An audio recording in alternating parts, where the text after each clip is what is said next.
محمد الیاس گمن دامت برکاتہم العالیہ چاغیراشی بھرپور استقبال ہو کے نعرہ تکبیر، نعرہ تکبیر۔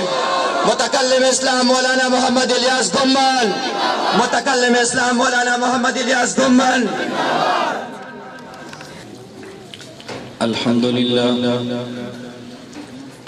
لله نحمده ونستعينه ونستغفره ونؤمن به ونتوكل عليه ونعوذ بالله من شرور أنفسنا ومن سيئات أعمالنا من يهده الله فلا مضل له ومن يضلل فلا هادي له ونشهد أن لا إله إلا الله وحده لا شريك له ونشهد أن سيدنا ومولانا محمدا عبده ورسوله أما بعد فأعوذ بالله من الشيطان الرجيم بسم الله الرحمن الرحيم والعصر إن الإنسان لفي خسر إلا الذين آمنوا وعملوا الصالحات وتواصوا بالحق وتواصوا بالصبر اللهم صل على محمد وعلى آل محمد كما صليت على إبراهيم وعلى آل إبراهيم إنك حميد مجيد اللهم بارك على محمد وعلى آل محمد كما باركت على إبراهيم وعلى آل إبراهيم إنك حميد مجيد۔ ہر ابتدا سے پہلے ہر انتہا کے بعد، ہر ابتدا سے پہلے ہر انتہا کے بعد ذات نبی بلند ہے ذات خدا کے بعد۔ دنیا میں جس قدر احترام کے قابل ہیں لوگ، دنیا میں جس قدر احترام کے قابل ہیں لوگ، میں سب ہی کو مانتا ہوں مگر مصطفیٰ کے بعد۔ اس کا ایک کو بند کر دیں، بس سادہ کر دیں۔ پھر میں شہر کا رہنے والا نہیں، خالص دیہات کا رہنے والا ہوں، اس لیے میری خواہش ہوتی ہے کہ جب مولانا صاحب دیہاتی ہوں تو سپیکر بھی دیہاتی ہونا چاہیے۔ مولانا صاحب دیہاتی ہوتے ہیں، سپیکر شہری ہوتا ہے، پھر مولانا صاحب سپیکر آپس میں لڑتے ہیں اور عوام کو مسئلہ سمجھ نہیں آتا۔ اور ہم دیوبند والے لڑاتے نہیں ہیں، ہم امت کو جوڑتے ہیں۔ تو دیوبند والے یہ توڑ والے نہیں ہیں، دیوبند والے جوڑ والے ہیں۔ آپ تبلیغی جماعت کو دیکھ لیں، جمعیت علماء اسلام کو دیکھ لیں، وفاق المدارس کو دیکھ لیں، آپ جو بھی دیکھیں گے علماء دیوبند یہ امت کو توڑتے ہرگز نہیں ہیں بلکہ امت کو جوڑتے ہیں۔ ہمارا یہ مدرسہ جامعہ ابو بکر، اللہ اس کو شاد اور آباد رکھے۔ 3 حضرات نے ان کی جگہ دی، دنیا سے چلے گئے اور ان کے لیے صدقہ جاریہ بن گیا ہے۔ حاجی جرنیل مرحوم، حاجی فضل گل مرحوم، مولانا نجم الزمان محروم چلے گئے۔ جو شخص 1 روپیہ ادارے پر لگائے اور دنیا سے چلا جائے، ان کروڑوں روپے سے بہتر ہے جو بندہ اپنے پاس رکھ لے۔ خوش قسمت وہ شخص ہے کہ جس کی جان یا جس کا مال دین پہ لگے۔ میں اکثر احباب کو دعوت دیتا ہوں کبھی ہمارے یہاں تشریف لائیں، ہمارا ادارہ دیکھیں۔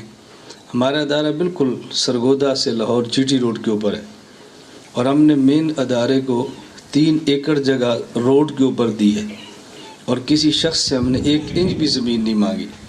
اور میں سمجھتا ہوں کہ اللہ کا کرم ہے کہ جن نے ہماری زمین کو مدرسے کے لیے قبول فرمایا۔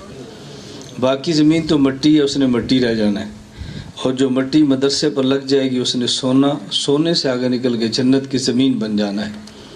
اللہ جزائے خیر عطا فرمائے مولانا محمد الیاس حقانی صاحب کو، ان کے معاون مولانا سعد کو، جن سے اللہ دین کا کام لیتا ہے۔ باقی جتنے یہاں پر حضرات موجود ہیں، میں جو کہ سب سے نام سے واقف بھی نہیں ہوں، ہر کسی کا نام یاد رہتا بھی نہیں ہے، اس لیے ہر کسی کا نام لینا ممکن بھی نہیں ہوتا، اور اللہ کو کام چاہیے، اللہ کو نام تو چاہیے بھی نہیں۔ اللہ ہم سب کو قبول فرما لے۔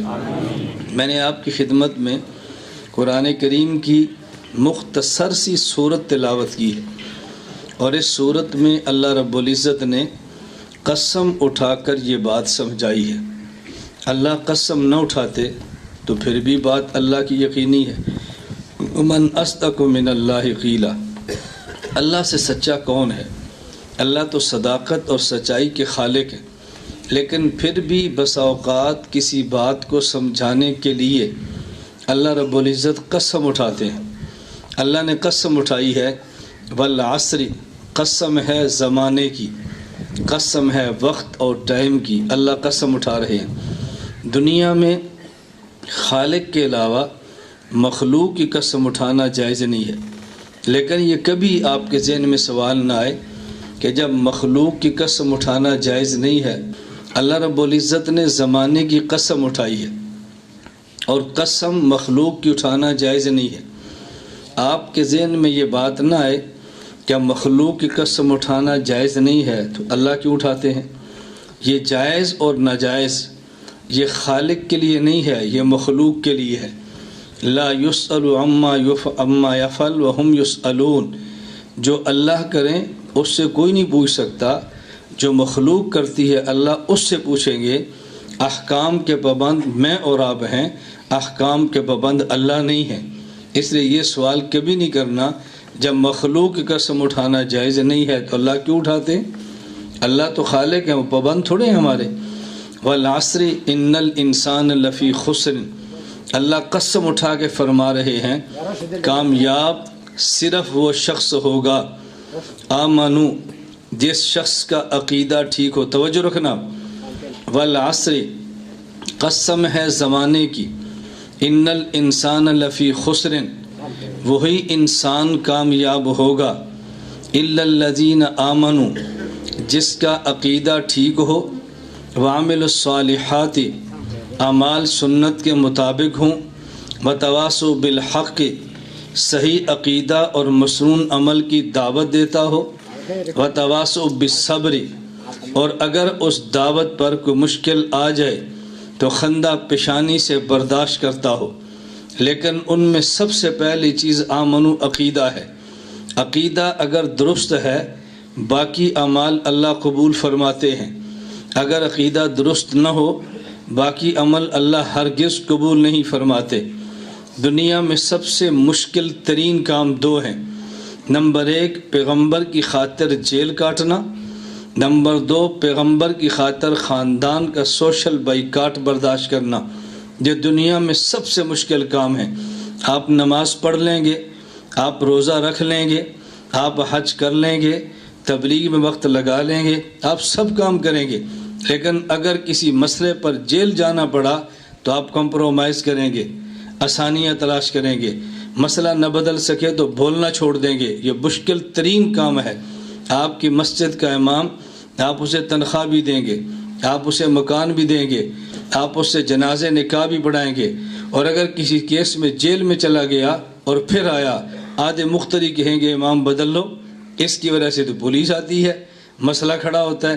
یہ مشکل ترین کام ہے۔ نمبر 1 پیغمبر کی خاطر اپنے خاندان کا بائیکاٹ برداشت کرنا، یہ بہت مشکل کام ہے۔ بندہ نیک بھی ہوتا ہے، حاجی صاحب بھی ہوتا ہے، اس کے چہرے پہ داڑھی بھی ہوتی ہے، شادی کے موقع پہ رسومات کرتا ہے، پوچھتے ہیں آپ نے کیوں کیا؟ کہتے ہیں بس میں مجبور ہوں، بچوں کے ہاتھوں مجبور ہوں، بیوی کے ہاتھوں مجبور ہوں، خاندان کے ہاتھوں، میں کیا کروں ان کے ساتھ؟ یہ بڑا مشکل کام ہے۔ لیکن تاریخ میں ایک ایسا شخص بھی گزرا ہے جس نے پیغمبر کی خاطر 3 سال جیل بھی کاٹی ہے، پیغمبر کی خاطر خاندان کا سوشل بائیکاٹ بھی برداشت کیا ہے، جنت پھر بھی نہیں ملی۔ وہ کون ہے؟ آپ سب جانتے ہیں، حضرت علی المرتضیٰ رضی اللہ عنہ کے والد حضرت ابو طالب، پیغمبر کا ساتھ دیا ہے، 3 سال شیب ابی طالب میں رہے ہیں، خاندان کا بائیکاٹ برداشت کیا ہے، لیکن پھر بھی حضور اکرم صلی اللہ علیہ وسلم فرما رہے ہیں، صحیح بخاری میں روایت موجود ہے، ابو طالب کے بارے میں حضور نے فرمایا ان کو جہنم میں آگ کی جوتی پہنا دی جائے گی، جن کی وجہ سے ان کا دماغ ہنڈیا کی طرح ابلنے لگے گا۔ اب دیکھو کتنا بڑا کام ہے جو پیغمبر کا ساتھ دے کر کیا، لیکن مسئلہ عقیدے کا ہے۔ رسول اللہ صلی اللہ علیہ وسلم نے موت کے وقت بھی کہا تھا کہ جب ان پہ موت آنے لگی کہ چچا کلمہ پڑھ لو، میرے کان میں کہہ دو، میں قیامت کو گواہی دوں گا۔ اس وقت بھی ابو جہل اینڈ کمپنی موجود تھے۔ کیا مرتے وقت خاندان کو چھوڑنے لگا، مرتے وقت اپنے آباء و اجداد کا دین بدل دے گا؟ ابو طالب نے موت کے وقت کہا تھا اخترت النار علی العار، میں عار برداشت نہیں کر سکتا، جہنم کی آگ برداشت کر سکتا ہوں۔ وہ دنیا سے چلے گئے۔ میں سمجھانے یہ لگا ہوں کہ اہم ترین چیز عقیدہ ہے، اور آپ کو اس بات پہ یقیناً تعجب ہوگا، عقیدہ پہلے ہے، عمل بعد میں ہے۔ حضور نے پہلی محنت عقائد پر ہے، پھر محنت اعمال پر ہے۔ احکام تو مدینہ میں نازل ہوئے ہیں، مکہ مکرمہ میں چند ایک احکام تھے، پوری محنت عقیدے پر تھی۔ توحید کا عقیدہ، نبوت کا عقیدہ، قیامت کا عقیدہ، ان تین عقائد پر محنت تھی۔ مدینہ منورہ پھر احکام کا دور ہے، لیکن عجیب تر بات یہ ہے اعمال کی محنت آپ کو ملے گی، اصلاح معاشرہ کی محنت ملے گی، تزکیہ طہارت کی محنت ملے گی، لیکن عقائد کے نام پر محنت آپ کو نہیں ملے گی۔ اعمال کی محنت کرنے والا عقائد کی فہرست بھی نہیں جانتا ہوگا۔ آپ کو نہ یقین آئے، میں خود سے پوچھوں، آپ اپنے آپ سے پوچھیں عقائد کیا ہیں؟ اللہ کی ذات کے بارے میں کیا عقیدہ ہے؟ بندہ خالی ہے۔ نبوت کے بارے میں کیا عقیدہ ہے؟ بندہ خالی ہے۔ اصحاب پیغمبر کے بارے میں عقیدہ کیا رکھنا چاہیے؟ ہم خالی ہیں۔ پھر جب شبہات پیدا ہوتے ہیں تو اس کا رد کرنا مشکل ہوتا ہے، پھر بندہ الجھن کا شکار ہوتا ہے۔ تو ہم عقائد کی بات کرتے ہیں، آمنو پہلے ہے، عمل الصالحات بعد میں ہے۔ میں نے سورت کا ایک ترجمہ وہ کیا جو عام طور پہ کیا جاتا ہے، کامیاب شخص وہ ہوگا نمبر 1 عقیدہ ٹھیک ہو، نمبر 2 اعمال سنت کے مطابق ہوں، نمبر 3 صحیح عقیدہ مسنون عمل کی دعوت دیتا ہو، نمبر 4 اس دعوت پہ مشکل آ جائے تو خندہ پیشانی سے برداشت کرتا ہو۔ ایک اس کا دوسرا ترجمہ سنیں، یہ علماء کے لیے میں عرض کر رہا ہوں۔ اس کی وجہ کچھ کام عوام کے ذمے ہیں، کچھ کام علماء کے ذمے ہیں۔ عقیدے کا صحیح ہونا عالم کے لیے بھی ضروری ہے اور غیر عالم کے لیے بھی ضروری ہے، بلکہ عالم کے لیے غیر عالم سے زیادہ عقیدے کا صحیح ہونا ضروری ہے۔ اس کی وجہ مسجد میں امام ایک ہے، اس کے مقتدی 500 ہیں۔ اگر امام کا عقیدہ ٹھیک ہے، مقتدی 500 ہیں، امام کے پیچھے ان کی نماز ہو جائے گی۔ اگر ایک امام کا عقیدہ غلط ہے اور 500 مقتدیوں کا عقیدہ ٹھیک ہے، یہ غلط عقیدے والے امام کے پیچھے نماز پڑھیں گے تو 500 کی نماز بھی نہیں ہوگی، امام کی بھی نہیں ہوگی۔ تو امام کا عقیدہ ٹھیک ہونا مقتدی کے عقیدے سے ٹھیک ہونا زیادہ ضروری ہے۔ بالکل اسی طرح اعمال سنت کے مطابق غیر علماء کے بھی ضروری ہیں، علماء کے بھی ضروری ہے، لیکن علماء کا عمل سنت کے مطابق ہونا یہ غیر علماء سے زیادہ ضروری ہے۔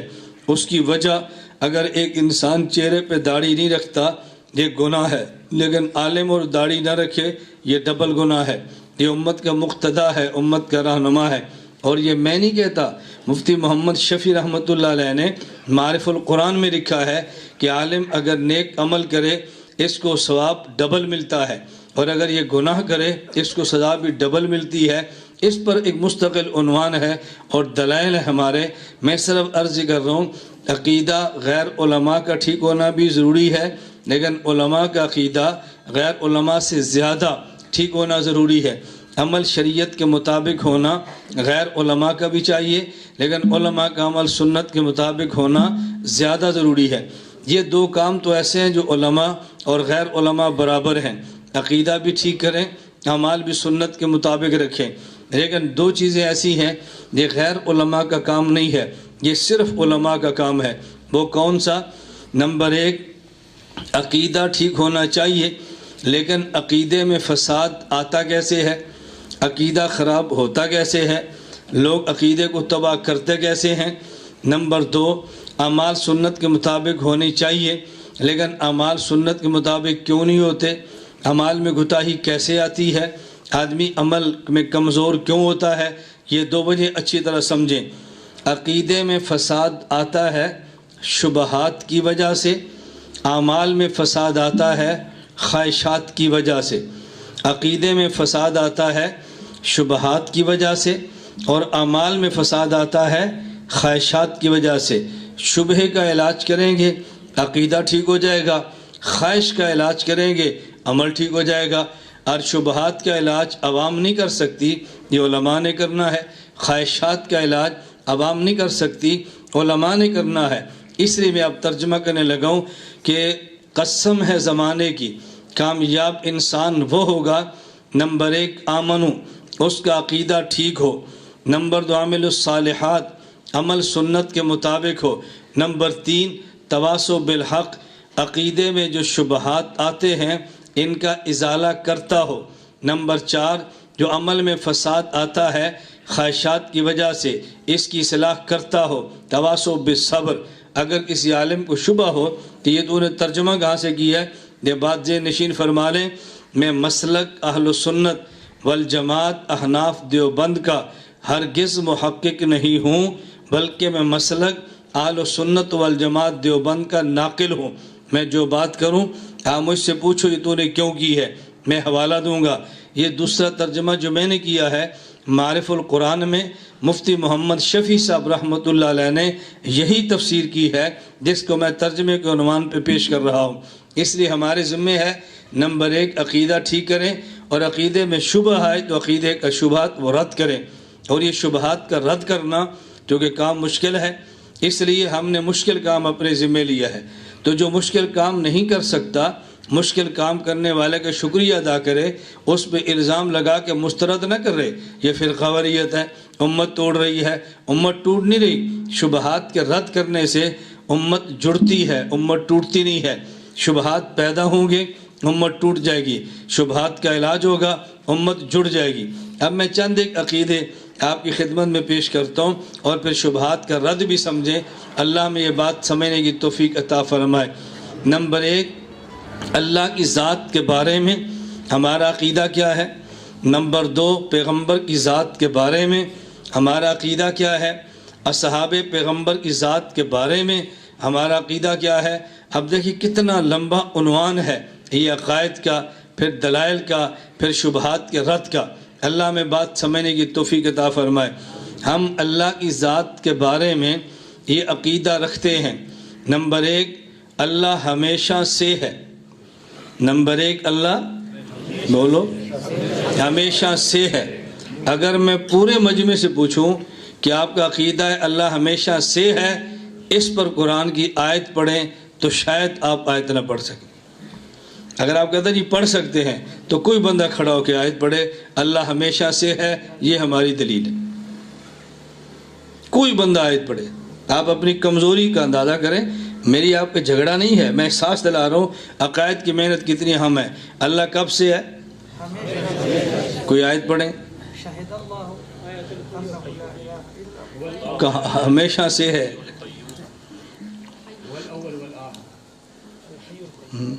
اول تو اللہ کے نبی بھی ہیں، آخر بھی اللہ کے نبی ہیں۔ حیون کا معنی اب کیا کریں گے؟ حیون کا معنی ہمیشہ نہیں ہے، حیون کا معنی ہوتا ہے ما بالحیات، جس کی وجہ سے اسے حیون کہتے ہیں، اس کا معنی دوام نہیں ہے۔ آپ کرتے جائیں آیتیں، میں اس میں شبہات پیش کرتا جاؤں گا۔ میں آپ سے بحث نہیں کر رہا، میں احساس دلا رہا ہوں کہ آپ کو سوچنا پڑا نا ہمارا کتنا اہم عقیدہ ہے اور ہم الجھن کے اندر پڑ گئے، اور اس پر دلیل ایسی ہے جو آپ میں سے ہر کسی کو آتی ہے، حتیٰ کہ اگر کوئی 6 سال کا بچہ ہوگا نا اس کو بھی آتی ہے، اگر عورت ہے تو اس کو بھی آتی ہے، بوڑھا ہے اس کو بھی آتی ہے۔ دلیل کون سی ہے؟ قل هو اللہ احد اللہ الصمد لم یلد ولم یولد ولم یکن لہ کفوا احد۔ یہ دلیل کیسے ہے ذرا اس کو سمجھیں۔ قل هو اللہ احد اللہ الصمد، صمد کا معنی کیا ہے؟ آپ نے کہنا بے نیاز، ٹھیک ہے نا مجھے پتہ ہے بے نیاز ہی کہہ رہے ہیں۔ الصمد کا معنی بے نیاز نہیں ہے، الصمد کا معنی بے نیاز کرتے ہیں عوام کو سمجھانے کے لیے، پورا معنی کریں تو بندہ سمجھ نہیں پاتا، پھر ایک مختصر سا لفظ علماء بیان فرماتے ہیں۔ الصمد کا معنی یہ ہے الذی لا یحتاج الی شیء ویحتاج الیہ کل شیء۔ دلیل سمجھنا،